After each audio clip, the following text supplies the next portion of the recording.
Tonight, it's a tough one.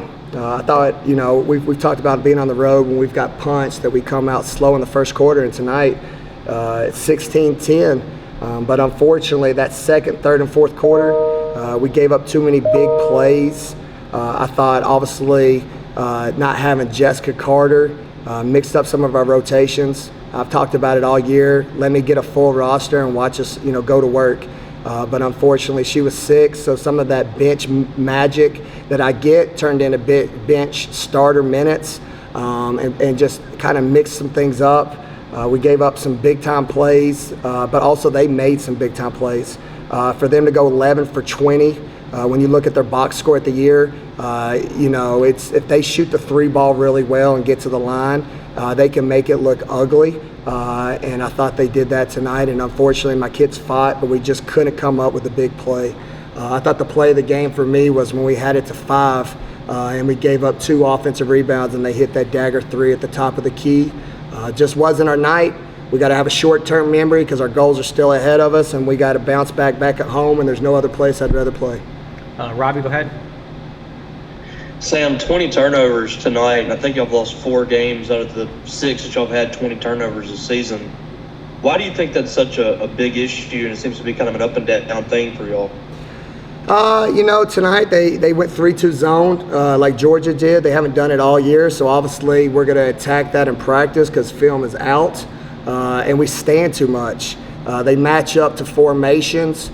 We dribble too much, and I think we made too many hard plays instead of the easy plays, which led to turnovers tonight. Stefan, go ahead.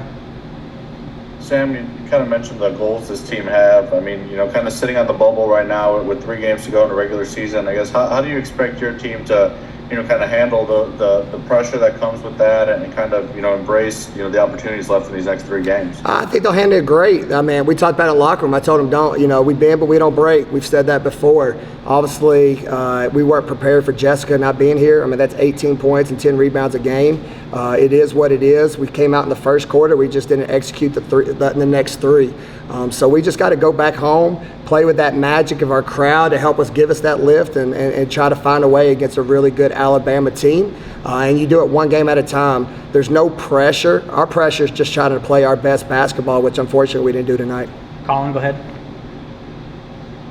I know that second quarter was big for Mizzou kind of opening up the lead, but you guys came out of the half with Alana Smith firing. I think she had 11 points in those first 5 minutes, and then that kind of descended into a drought over the next 4 minutes. What kind of happened there on offense to cause that stagnation? Yeah, I don't think it's so much offense. I think it was the dagger backbreakers on the defensive end. We just gave up big plays, which led, I think, to frustration on the offensive end. A non-communication slip, playing, they did a good job going 7 to 8 passes, making us guard, and then we would guard for 24 seconds, but then they would hit a dagger. We just unfortunately couldn't come up with the tough plays, and like I said earlier, I think it was a 5-point game. We give up 2 rebounds, and that dagger 3 at the top is kind of the one that took the wind out of our sails, unfortunately, and then just gave them too big of a lead that we couldn't come back from. Robbie, go ahead. It's kind of been a roller coaster in SEC play. I know it can be that way with the schedule that you have, but you had the 3 straight losses, then I think you won 3 straight, then you lost a couple in a row, won 3 straight. I mean, is it frustrating to see the ebb and flow there and the up and downs that y'all have had so far in SEC play? No, because I'm proud of my team. We're fighting. Like I said, in year 1, where we've taken this program and what we've overcome has been great. I just keep saying I need a full roster. When we have a full roster, I got a full team, and we're just different. And, we try to, mix some stuff up. Jessica would have just absolutely smashed that bottom line and gave us some easy buckets, where tonight was a game we just needed an easy one to help us relax instead of having to make too many tough shots out in the perimeter.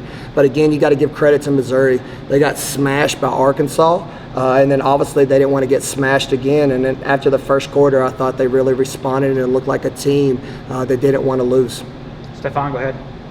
Sam, I had a couple quick questions. The first just being, what exactly was the timeline with Jessica? When did you guys know that she wouldn't play, and was it a quick adjustment you had to make, or how'd that kind of work out? Yeah, no, we definitely didn't know that she was going to play until right before the game. But as far as return to play, there's no timetable. I mean, obviously we just found out right before the game. So that's where we went. So I went with Charlie, and then I was trying to save Romani and Danae because I didn't want to burn their minutes early and have them later in the tank because I knew my rotations were going to be messed up. And I told Courtney Weber be ready to play some 5 and Danae Poe because we were just going to be short down there in that position.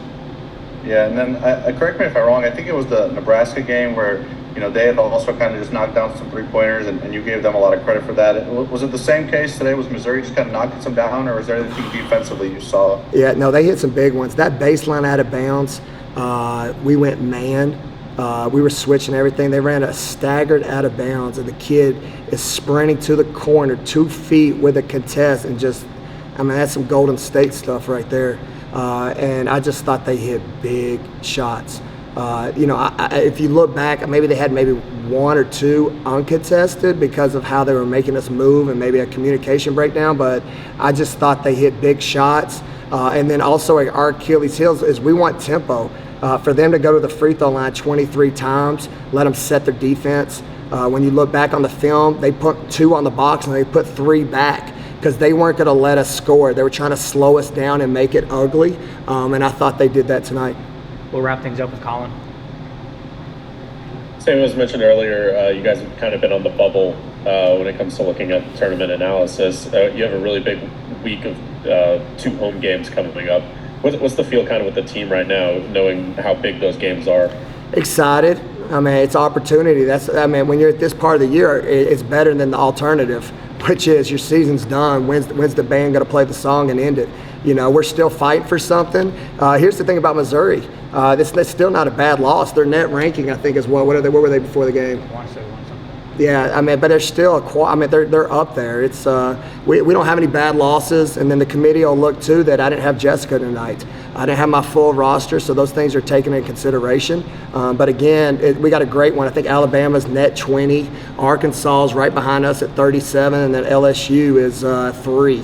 So you know what? Great opportunities ahead, but you got to take it one game at a time. I couldn't ask to be in a better seat because, again, if we're talking about the NCAA tournament, then we're doing something right, and that's where I want to be at this point of year. All right, thanks, everybody. Thanks, everybody.